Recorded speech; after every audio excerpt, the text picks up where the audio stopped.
Dia 5 de junho. São Bonifácio. 755. São Bonifácio, o grande apóstolo da Alemanha, era natural da Inglaterra. No batismo, recebeu o nome de Wínfrido, que mais tarde, pelo Papa Gregório II, foi mudado em Bonifácio.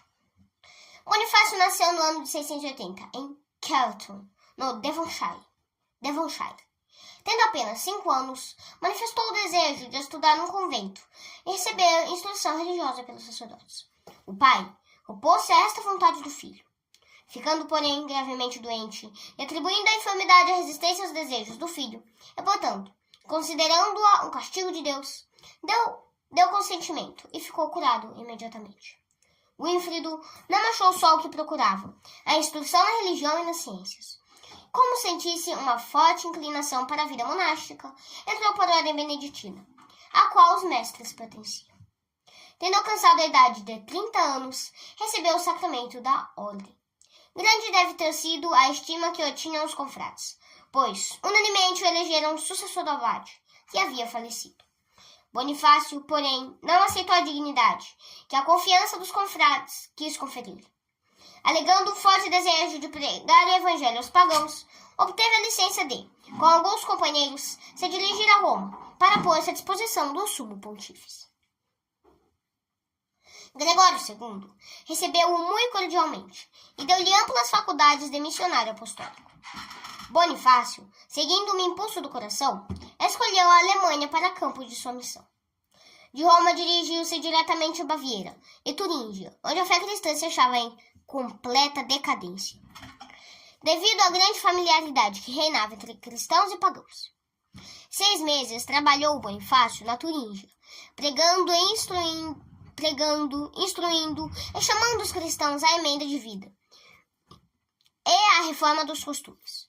O resultado foi muito consolador, pois a Turíngia toda abandonou a idolatria e voltou às práticas da religião cristã. Antes da viagem a Roma, Bonifácio tinha iniciado a pregação na Frisônia. O resultado, porém, foi tão pouco animador que foi preciso interromper a missão. Chegou, entretanto, a notícia da morte de Hardbold, duque da Frisônia, o homem que mais se opusera à pregação da doutrina cristã. Removido este obstáculo, Bonifácio achou favorável a ocasião para recomeçar o trabalho naquele país. Obedecendo a uma voz interior que o chamava ao apostolado da Frisônia, dirigiu-se a Utrecht, onde, em companhia de Willibrod, primeiro bispo daquela localidade, passou 3 anos pregando e trabalhando, na cidade e fora.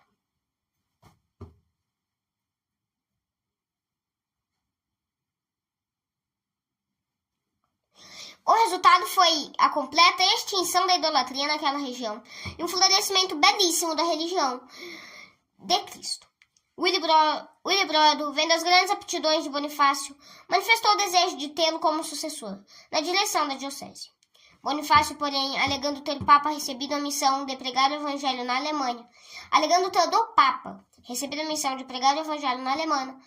Alemanha, fugiu de Utrecht e dirigiu-se para Essen. Dentro de pouco tempo, milhares de idólatras largaram as superstições e abraçaram o cristianismo. Tão abundante era a messe que Bonifácio se viu impotente para recolhê-la sozinho. Chamou então da Inglaterra em seu auxílio missionários e freiras. Construiu igrejas e conventos e abriu escolas. Num relatório que mandou a Roma, expôs o estado e o progresso da missão.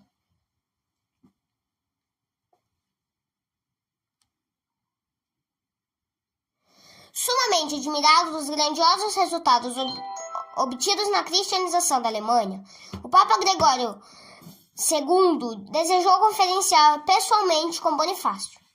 Na segunda viagem a Roma, o missionário foi recebido pelo representante de Cristo com grandes honras, e foi nesta ocasião que Gregório lhe conferiu a sagração episcopal, mudando-lhe o nome de Wínfrido para Bonifácio.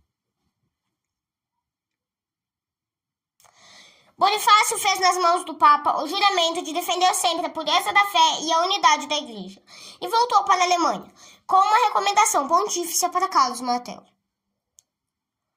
Bem enraizada estava a idolatria nos corações dos alemães, e foi preciso muito trabalho, sacrifício e orações para trazer aquela nação ao aprisco do divino pastor. Em Goslar existia um carvalho, árvore multissecular, de que os germanos pretendiam possuir a força de Odin e que gozava de grande veneração. Em vão, São Bonifácio se esforçou por convencer o povo da fraqueza dos deuses e da falsidade do culto de Odin. Muito menos conseguiu que os idólatras deixassem de prestar culto àquele carvalho. O pavor deles se apoderou quando um dia viram São Bonifácio dispor-se a derrubar o célebre santuário nacional. Nem pedidos nem ameaças puderam demover o apóstolo desse intento.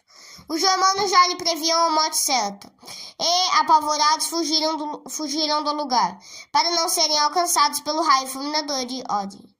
São Bonifácio, só uma machadada, vibrou contra o tronco gigantesco do carvalho, quando este se abriu em 4 partes, que com fragor caíram por terra. Este milagre abriu aos pagãos os olhos e, convencidos da impotência dos seus deuses, abandonaram a idolatria.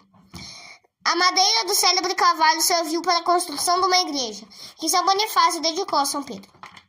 Outra igreja foi construída na Turíngia, lugar onde São Bonifácio teve uma aparição de São Miguel, que o animava a continuar corajosamente nos trabalhos apostólicos. Negócios importantes obrigaram-no a ir pela 3ª vez a Roma. Gregório III recebeu muito paternalmente, deu-lhe grandes faculdades e privilégios e revestiu-o da autoridade de núncio apostólico. De volta para a Alemanha, demorou-se na Baviera, onde criou 6 bispados. Célebres tornaram-se os conventos de Fritza, Erfurt, Amöneburg e Fulda, todos fundados por São Bonifácio. Estes conventos não eram só casa de oração, mas também outras tantas escolas e seminários, onde se preparavam a falange gloriosa de futuros missionários. Estes conventos não eram... Em 747, Santa Sé incumbiu a São Bonifácio da administração da arquidiocese de Mogúncia. Durante 7 anos foi pastor daquele rebanho, quando, em 754, soube que grande parte dos frisões tinham abandonado a fé e voltado à antiga idolatria. Com o consentimento do Santo Padre, entregou os negócios da diocese ao discípulo Lulo e, como alguns companheiros corajosos e dedicados, entre os quais Eubano e Adelar, fez longa viagem à Frígia. A chegada do prelado foi abençoada por Deus. Ao verem o antigo missionário, muitos dos frisões se converteram. Imensa foi a satisfação de São Bonifácio, pois uma messe tão abundante e além das mais lisonjeiras esperanças. Para confirmar a fé no rebanho, Bonifácio marcou um dia em que todos deviam receber o sacramento do crisma. Não havia igreja que comportasse os fiéis, tão enorme era a concorrência dos que desejavam ser crismados. Foram então feitas grandes toldas, a maneira de acampamento, onde o povo se acomodasse. Chegou o dia do crisma, dia também da morte do grande apóstolo. O inimigo de Deus não podia ver com bons olhos a obra do bispo missionário.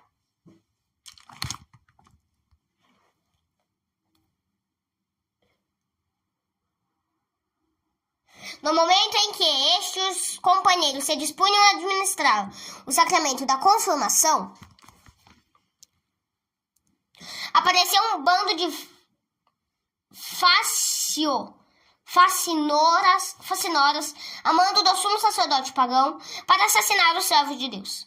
Bonifácio, percebendo-lhes o maligno intento, deu graças a Deus por ter lhe reservado morte tão honrosa e gloriosa, e animou os companheiros a aceitarem a morte por Cristo.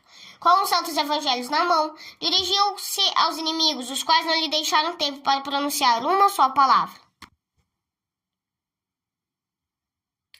Com o punhal no coração, o santo bispo caiu por terra e expirou. Com ele foram assassinados mais 52 dos companheiros. Assim terminou a vida de São Bonifácio, do grande apóstolo da Alemanha. Oxalá Deus conserve o espírito desse grande santo e dê à igreja sempre bispos e sacerdotes como São Bonifácio. Não procurem senão a pregação da fé e a renovação do espírito de Jesus Cristo. Em si, nos subditos, a santificação da própria alma e das almas que lhes são confiadas. O corpo de São Bonifácio foi levado a Utrecht, de onde passou para Mogúncia. para afinal achar a sepultura definitiva em Fulda.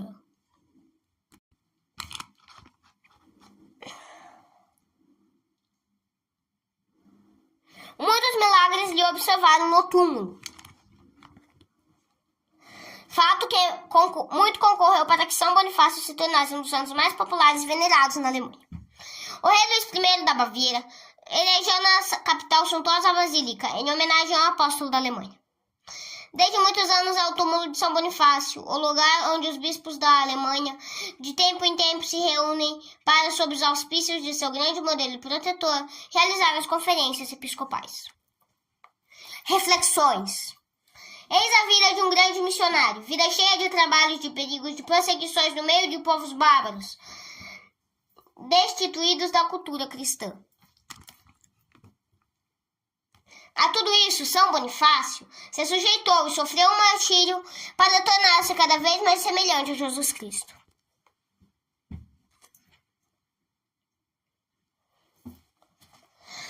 Que fazes no serviço de Deus e pela santificação de tua alma?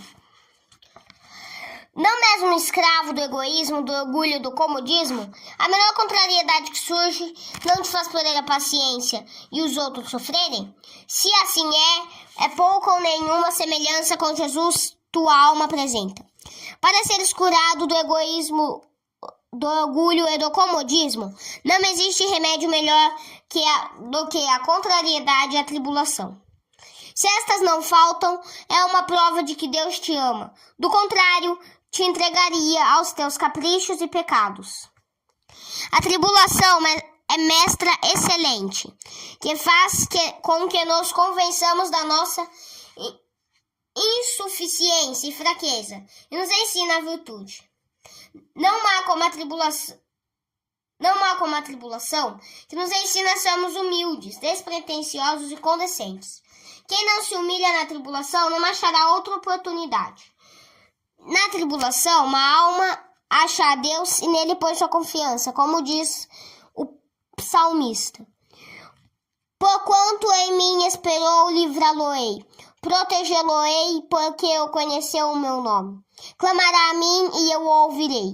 Como ele estou na tribulação, livrá-lo-ei e glorificá-lo-ei.